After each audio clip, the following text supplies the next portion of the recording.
हम क्लासिफिकेशन पढ़ते हैं on the basis of host. तो होस्ट की हेडिंग यहाँ दे रहा हूँ, on the basis of host, इसको पहले क्लासिफाई करेंगे।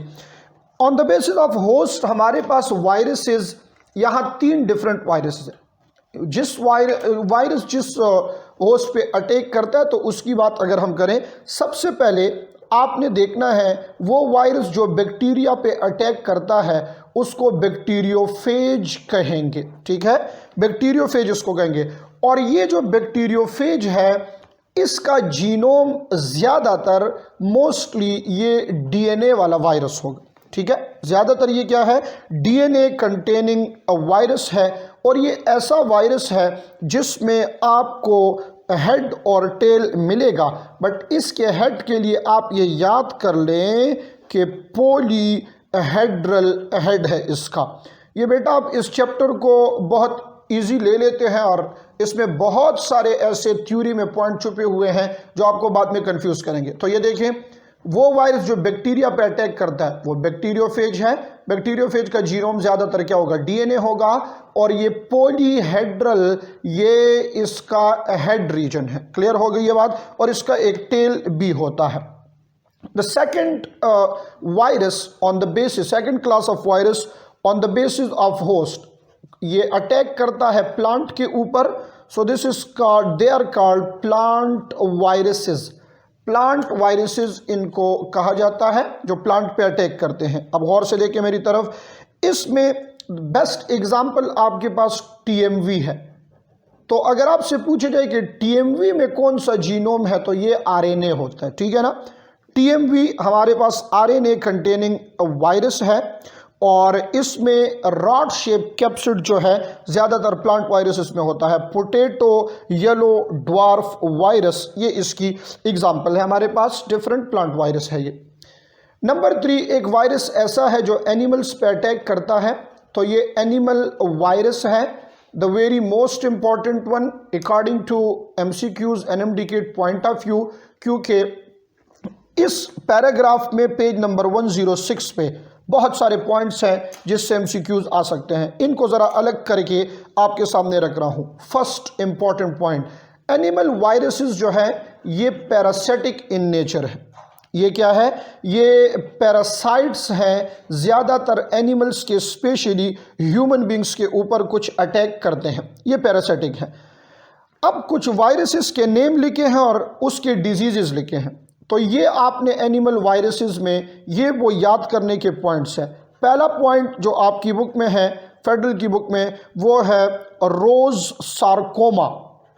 रोज सार्कोमा ये वायरस है। पहले मैं डिफरेंट वायरसेस लिख लेता हूँ, उसके बाद ये भी लिखेंगे कि ये कौन सा डिजीज काज करता है एनिमल्स में। The second one is called papovirus. Papovirus भी एक एनिमल वायरस की एग्जाम्पल है। The third virus is called poxy virus, ये भी एनिमल वायरस की एग्जाम्पल है। द फिफ्थ वायरस जो इधर आपके बुक में है ये है पिकोर्नो वायरस। पिकोर्नो वायरस ये भी आपके फेडरल की बुक में लिखा हुआ है। एंड एक और वायरस जो आपकी बुक में एग्जाम्पल है वो है पैरामेक्सो वायरस। अब मेरी बात गौर से सुने, ये नाम मैंने क्यों लिखे हैं। बाज़ औक़ात आप एक चीज़ की तरफ ध्यान नहीं देते और इससे MCQ आ जाता है। यहाँ क्लियर कट लिखा हुआ है कि ये एनिमल वायरसेस की एग्जांपल है। तो इस पॉइंट से, इस पैराग्राफ से 2 तरह के MCQs आ सकते हैं। एक MCQ ये आ सकता है, for example poxy virus is the example of plant animal bacteria, तो आप कहेंगे एनिमल, ये सारे एनिमल वायरसेस है। अच्छा, इसके अलावा और भी है, फ्लू वायरस भी एनिमल है, HIV भी एनिमल है, हेपेटाइटिस भी एनिमल है, पोलियो भी एनिमल है। बहुत सारे वायरसेस जो आपके डिफरेंट बुक्स में यहाँ है, तीनों बुक्स में, ये सारे एनिमल्स के ऊपर अटैक करते हैं। एनिमल इनका होस्ट है, बट ये वो वायरसेस है जिनकी हेडिंग नहीं है और पैराग्राफ के अंदर है, इसलिए इसको मैंने अलग किया है। अब आते हैं, एक MCQ ये भी आ सकता है कि ये कौन से डिजीजेस काज करते हैं। तो रोज सार्कोमा जो है ये काज करता है कैंसर इन डिफरेंट एनिमल्स। ठीक है, सेकंड वन जो पेपो वायरस है हमारे पास, ये काज करता है वार्ट्स इन एनिमल। जो पॉक्सी वायरस है, ये आसान सी एग्जांपल इसके नाम से पता चल रहा है, ये स्मॉल पॉक्स काज करता है, पॉक्सी वायरस। फिर पिकॉर्नो वायरस जो है, इसमें आपके पास एक आ जाता है पोलियो वायरस, पोलियो काज करता है, और एक आ जाता है हेपेटाइटिस ए काज करने वाला वायरस। ठीक है, पैरामेक्सी वायरस जो है, ये दो डिफरेंट डिजीजेस यहाँ पे लिखे हुए हैं, एक है मम्प्स और दूसरा है हमारे पास मीजल्स। ये वायरसेस हैं, एनिमल वायरसेस, जो डिफरेंट डिजीजेस काज करते हैं। अब ये वो पॉइंट्स हैं जो आप अक्सर इग्नोर करते हैं, क्योंकि ये तीनों बुक्स में तो नहीं है, फेडरल की बुक में, तो इसको आपने स्टडी करना है। ये हुआ classification of viruses on the basis of their host. अब जो सेकंड हम पढ़ रहे हैं वो है on the basis of their structure. Structure के बेस पे हमारे पास क्या होंगे। अच्छा, एक शेप है, एक स्ट्रक्चर है, तो मैं यहां लिखूंगा स्ट्रक्चर एंड शेप दोनों के बेस पे कर लेते हैं। रीजन इज दैट कि स्ट्रक्चर के बेस पे फेडरल की बुक में है और शेप के बेस पे केपी की बुक में है। पहले स्ट्रक्चर की तरफ आते हैं। स्ट्रक्चर में एक वायरस आपको मिलेगा हेलिकल कैप्सिड वाला, ये कैप्सूल के बेस पे है ज़्यादातर। एक होगा हेलिकल, दूसरा होगा पॉलीहेड्रल, तीसरा आपको मिलेगा कॉम्प्लेक्स कैप्सिड वाला, और एक और रह गया है, वो है हमारे पास इन्वेलप्ड वायरस।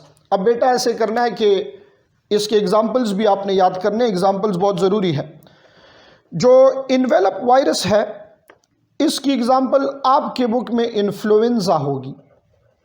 इन्फ्लुएंजा, अच्छा ये पहले भी अक्सर मैं बताया करता हूँ, बताया होगा मैंने कि influenza is the name of disease. Influenza is the name of disease. Flu जो है, फ्लू ये वायरस है, तो इन्फ्लुएंजा वायरस इसको हम अक्सर कहते हैं because it cause influenza. Complex virus की अगर आप एग्जाम्पल देखें तो कम्प्लेक्स कैप्सिड बैक्टीरियोफेज का होता है। अब देखें, ज़रूरी नहीं है कि जो बुक का स्टेटमेंट है वो एमसीक्यू में आएगा, ये ज़रूरी नहीं है कि बुक का स्टेटमेंट एमसीक्यू में आएगा। ये पॉसिबल है कि आपसे ऐसे पूछा जाए। देखें, इधर लिखा है डीएनए कंटेनिंग, पॉलीहेड्रल इसका हेड है, और कम्प्लेक्स कैप्सिड वायरस इसको कहते हैं। बैक्टीरियोफेज हमारे पास क्या है? अगर एमसीक्यू में एक ऐसे लिख लूं कि bacteriophage contain which of the following, या which one is correct for bacteriophage? Is it DNA containing? Yes, correct है। The head is polyhedral? Yes, correct है। It's a complex capsid virus? Yes, correct है। तो फिर all of these, तो इस तरह आप देखा करें, कहीं डिफरेंट चीज़ों को जोड़ के एमसीक्यू आ सकता है, तो हर एक एंगल से आपने भाई इसको कवर करना है। जो हेलिकल वायरस है, हेलिकल वायरस, इसकी example the first ever discovered virus इस TMV टोबैको मोज़ेक वायरस, और जो पॉलीहेड्रल कैप्सिड हमारे पास होगा, दिस इज कॉल्ड एडिनोवायरसेस, एडिनोवायरसेस। ठीक है, पॉलीहेड्रल कैप्सिड। अच्छा जी, ये तो डिफरेंट वायरसेस हो गए on the basis of different structure, और ये ज्यादातर कैप्सिड के बेस पे है, हेड के बेस पे है। अब एक काम ये करते हैं, शेप के बेस पे देख लेते हैं, जो केपी की बुक में है। तो शेप के बेस पे आपको मिलेंगे जो वायरसेस हैं, एक होगा रॉड शेप, ज्यादातर प्लांट वायरसेस जो है ये रॉड शेप है। एक आपको मिलेगा स्पेरिकल वायरस, तो ज्यादातर एनिमल वायरसेस जो है ये स्पेरिकल है। एक आपको मिलेगा टेडपोल, तो बैक्टीरियोफेज जो है ये हमारे पास क्या है, ये टेडपोल है। तो दोनों चीजें आ गई हैं, इन दोनों को याद करना है कि शेप के बेस पे भी है और स्ट्रक्चर के बेस पे भी है। एक हम क्लासिफिकेशन और करेंगे which is on the basis of genome. अब जीनोम के बेस पे बेटा हमारे पास वायरसेस के यहाँ तकरीबन 6 डिफरेंट टाइप के वायरसेस हैं। अब बिल्कुल गौर से तवज्जो से आपने देखना है कौन कौन से वायरसेस हो सकते हैं। पहले बात कर लेते हैं डीएनए वाले की। तो सम वायरसेस, बिल्कुल गौर से स्क्रीन की तरफ देखें, डबल स्ट्रैंडेड डीएनए वायरस। अगर इसके कैप्सूल के अंदर, हेड के अंदर डबल स्ट्रैंडेड डीएनए है। इसकी बेस्ट एग्जांपल हमारे पास क्या है? स्मॉल पॉक्स एक ऐसा वायरस है जिसका genomic organization double stranded DNA है। फिर सेकंड आ जाता है सिंगल स्ट्रैंडेड डीएनए, जिसमें डीएनए का एक स्ट्रैंड हो। तो सिंगल स्ट्रैंडेड डीएनए, इसकी बेस्ट एग्जांपल आपके पास होगी मिल्ड रेश वायरस, ठीक है। फिर आ जाते हैं अब हम आरएनए की तरफ। अच्छा, गौर से देखिए, ये जरूरी है इसको सीखना। डबल स्ट्रैंडेड डीएनए वाला भी हो गया है, सिंगल स्ट्रैंडेड डीएनए वाला भी हो गया है। अब आरएनए में अगर देखें तो double stranded RNA, double stranded RNA कौन से वायरस में होता है? ये होगा जनाब डायरिया वायरस में। डायरिया वायरस जो है ये डबल स्ट्रैंडेड आरएनए वाला वायरस है। जिस तरह डीएनए डबल और सिंगल, आप देख लेते हैं single stranded RNA. Single stranded RNA कौन से वायरस के अंदर होगा? ये होगा हमारे पास रूबेला के अंदर। रूबेला वायरस के अंदर सिंगल स्ट्रैंडेड आरएनए है। यहां आपको एक बात बताता चलूं जो आपके बुक में मेंशन भी है कि ये जो सिंगल स्ट्रैंड आरएनए है ये कौन सा आरएनए होगा? तो आपने इसको कहना है जस्ट लाइक मैसेंजर आरएनए। जिस तरह मैसेंजर आरएनए फंक्शन के लिहाज से होता है ना, जिसमें कोड्स होते हैं, इंफॉर्मेशन होते हैं, तो इसमें भी हमारे पास क्या होगा? ये मैसेंजर आरएनए की तरह होगा। अब सिंगल स्ट्रैंडेड आरएनए जो कि हमारे पास टेम्पलेट है मैसेंजर आरएनए, इस तरह इसकी डिफरेंट एग्जांपल्स हैं आपके पास। वो डिफरेंट एग्जांपल्स में अब आपने 3 चीजें कवर करनी है। गौर करें, इसमें कंपैरिजन है। ये सिंगल स्ट्रैंडेड आरएनए जो है, this act as a messenger RNA in case of rubella virus.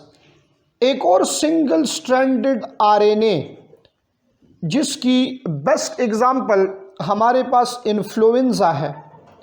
Influenza, तो इसमें आप मेरा ये पॉइंट याद रखें कि ये जो सिंगल स्ट्रैंडेड आरएनए है, this will act as a template for messenger RNA.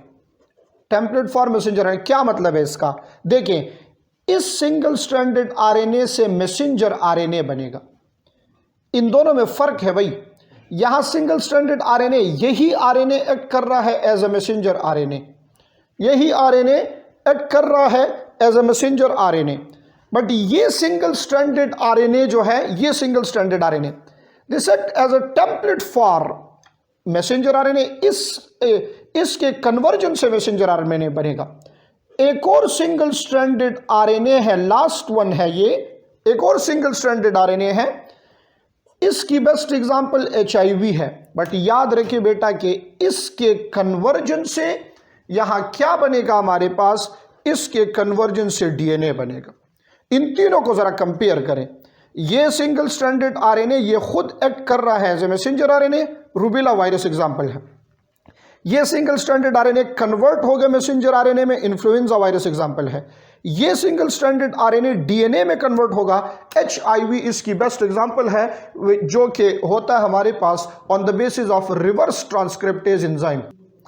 ये डिफरेंट आपके पास क्लासिफिकेशन हुई on the basis of genome. अब आपने एक काम और करना है। एक साइंटिस्ट ने, जो नोबेल प्राइज विनर साइंटिस्ट है, उसने क्लासिफिकेशन की है on the basis of replication and on the basis of genome. आप बेटा उसका नाम याद कर ले। ये भी MCQ में आ जाता है अक्सर कि डेविड बेल्टिमोर ने एक कंसेप्ट दिया था, और ये जो कंसेप्ट है ये असल में वायरस की क्लासिफिकेशन है, और इसने क्लासिफिकेशन की थी on the basis of genome and on the basis of replication. Clear हो गया है कंसेप्ट? तो ये भी आपसे MCQs में पूछा जा सकता है कि the classification done by David Baltimore is on the basis of this. तो ये replication of virus and genome of virus के बेस पे ये है टाइप ऑफ जीनोम। जिस तरह हमने यहाँ double stranded DNA, single stranded DNA, double stranded RNA, single stranded RNA, फिर 3 तरह के सिंगल स्ट्रैंडेड आरएनए हमने डिस्कस किए। क्लियर हो गया कंसेप्ट?